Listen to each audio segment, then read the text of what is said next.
Assalamualaikum warahmatullahi wabarakatuh. Anak-anakku semuanya kelas 10 IPS yang saya cintai ya. Alhamdulillah pagi ini atau siang ini kita ketemu lagi dengan saya Bapak Wilvan dalam pelajaran biologi ya. Semoga kalian semua sehat-sehat semua dan semangat. Kemarin kalau tidak salah minggu kemarin ya kita sudah masuk ke protista ya. Jadi protista itu dibagi menjadi 3. Ada protista mirip jamur kemarin yaitu Oomycota dan Myxomycota ya. Kemudian sekarang ada protista mirip tumbuhan yang disebut alga. Dan yang terakhir ada protista yang mirip hewan yang disebut protozoa. Untuk kali ini ya, kita akan mempelajari protista mirip tumbuhan atau alga. Alga ini kalau dalam bahasa Indonesia atau kita mengenal sebagai ganggang ya. Biasanya ganggang hidup di mana coba? Hidup di air ya, tapi juga ada beberapa yang hidupnya yang di air ini ya, di dalam dasar air namanya epizoik. Ada yang di batu-batuan pantai namanya epiliptik ya, ada yang di pohon-pohon mungkin sekitar pantai ya namanya epiphytic, dan ada yang di pasir ya, pasir dengan sedikit air pantai, air laut ya, namanya epipalik. Itu jenis-jenis alga ya. Kita lanjutkan sekarang cara berkembang biak alga secara keseluruhan ya, baik yang seksual maupun yang aseksual. Seksual artinya dengan cara pertemuan antara sel gamet jantan atau sel gamet betina, atau dikenal sel gamet min dan sel gamet plus. Jadi belum ada jantan betinanya, cuma min atau plus. Kalau aseksual tanpa pertemuan gamet plus dan gamet min. Kita mulai dari mana ya? Mulai dari sini aja. Ini ada spora ya. Spora atau gamet plus dan gamet min yang menyatu nih, menggabung ya, penggabungan sitoplasma, sering dikatakan sebagai konjugasi ya. Ini penggabungan sitoplasma kemudian menyatu akhirnya menjadi zigot ya. Zigot menjadi zigospora dengan dinding yang tebal ya. Zigospora kemudian keluar, pecah ya, menjadi sel haploid kembali yang plus dan sel haploid yang min atau sel spora plus, sel spora yang min atau sel gamet plus dan sel gamet min. Kemudian dia berkembang. Lah sel gamet ini juga bisa menggandakan diri lagi, kembali lagi, memperbanyak lagi. Maka dikatakan sebagai reproduksi aseksual.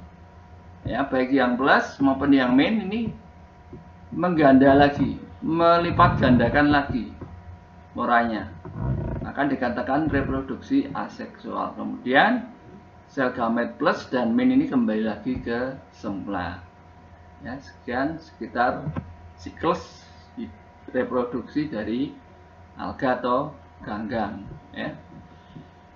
Kita lanjutkan. Lah ganggang itu macam-macam ya. Nah, macam-macam itu berdasarkan warnanya ya, berdasarkan warnanya. Ada ganggang atau alga coklat, alga hijau, alga merah, alga pirang ya. Sekarang yang alga coklat dulu namanya Phaeophyta. hidupnya di pantai ya, di air laut, dan ada juga yang di air tawar. Ini bentuknya seperti benang atau tumbuhan tingkat tinggi ini. Jadi seperti ini ya. Ada daun-daunnya, tetapi bukan, kalau tumbuhan kan hidupnya di darat, ini di laut ya. Sedangkan tumbuhan kalau kita masukkan air laut pasti mati ya, dia tetap hidup, berkembang. Ya. Reproduksinya ya yang aseksual dengan zoospora yang tadi saya jelaskan ya. Zoospora berflagel ya, dan fragmentasi seksualnya dengan penyatuan sel zoospora, penyatuan sel spora yang berflagel tadi. Jadi dikatakan zoospora karena spora berflagel atau gamet yang berflagel. Ini menyatu, maka seksualnya yaitu penyatuan antara dua zoospora. Nah, ini dindingnya mengandung selulosa dan asam alginat. Ini ya. Peranannya sebagai fitoplankton. Apa fitoplankton itu? Fitoplankton itu adalah sejenis tumbuhan yang berenang ya di laut dan sebagai sumber oksigen bagi air laut ya. Ada lagi zooplankton, hewan yang berenang-renang di dalam laut. Dalam ekosistem air, asam alginat digunakan untuk makanan, farmasi dan pupuk. Ini manfaatnya asam alginat untuk pupuk dan farmasi. Contohnya sargasum ya, sargasum. Kita lanjutkan. Sekarang yang alga merah, nah, tentunya berwarna merah ya. Cirinya ada di air laut dan tawar, bentuknya benang atau seperti tumbuhan tingkat tinggi ini. Kalau kamu perhatikan ini kan seperti tumbuhan ya. Tapi tentunya hidupnya tidak di darat, tetapi di laut ya. Nih. Kira-kira dapat berfotosintesis gak? Menurut kamu? Jelas ya, dia dapat berfotosintesis karena dia mengandung berbagai macam pigmen ya. Ada klorofil A, klorofil B, karotinoid, karoten, ya, bikosianin dan sebagainya. Dinding selnya mengandung selulosa dan asam alginat. Sama aseksualnya dengan spora haploid atau sel gamet atau zoospora tadi, seksualnya dengan manan dan silan. Ini saya kurang ketahui yang ini ya. Ini peranannya yang penting untuk membuat bahan agar-agar dan sup. Nah, kalian pasti sering makan agar-agar ya. Bahannya dari ini, Gelidium dan Gracilaria. Ini ya, agar-agar yang enak ya. Kemudian juga untuk sayuran dalam sup. Ini contohnya ya.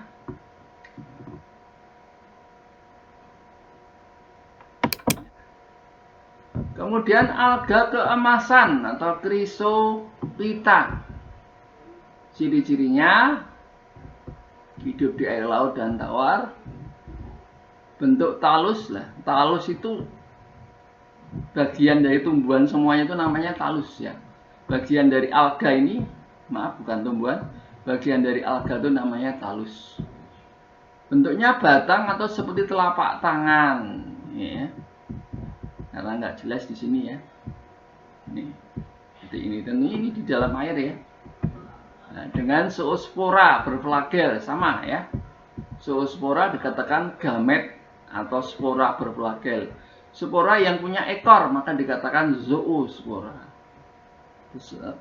Seksualnya persatuan sel sperma dan ovum atau zoospora minus dan zoospora negatif. Nah, ini mengandung dindingnya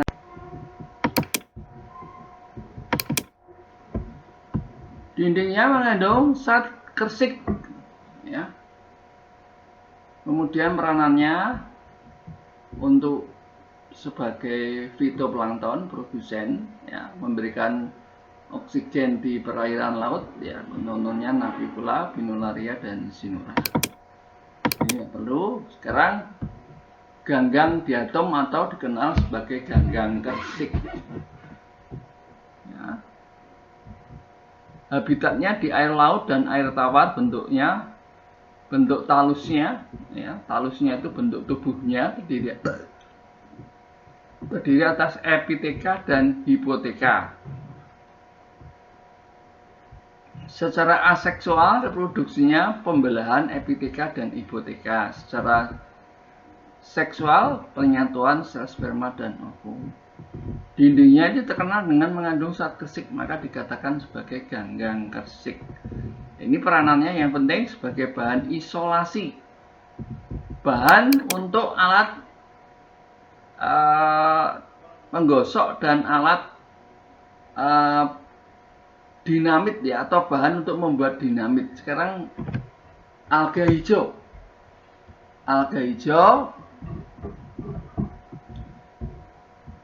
kan namanya kloropita. Kalau dikata kloro berarti mengandung apa? Klorofil, ya, berarti bisa berfotosintesis. Hampir semua alga itu mampu berfotosintesis, maka dikatakan sebagai produsen, ya, dan menghasilkan, dia bisa membuat makanan sendiri dan bisa menghasilkan oksigen, ya. Hidupnya 10% di air laut, 90% di air tawar.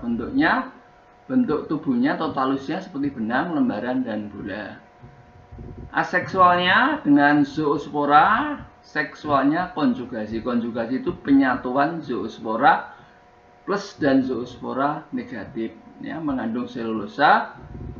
Peranannya sama fitoplankton, ya. Fitoplankton itu tanaman yang berenang-renang di air, ya, dalam ekosistem sebagai bahan makanan, bisa dimakan, ya.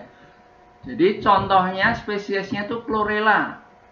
Chlorella ini mengandung protein, ya, ini protein dibuat tablet. Nah, untuk bahan protein sebagai PST, protein sel tunggal, ini mengandung protein yang sangat tinggi. Sekarang perbandingan macam alga berdasarkan pigmen dominannya. Saya ulangi lagi, ya, tadi bahwa macam-macam alga itu dibedakan dari kandungan pigmennya. Pigmen dominan, ya. Pigmen itu apa? Pigmen itu ya digunakan zat warna plastida yang digunakan untuk, ada yang digunakan untuk fotosintesis, ya. Klorofil terkenal pigmen dominannya klorofil A dan B. Ini enggak kita jelaskan, Euphenophyta enggak, ya, Pyrophyta enggak, Chrysophyta langsung, ya.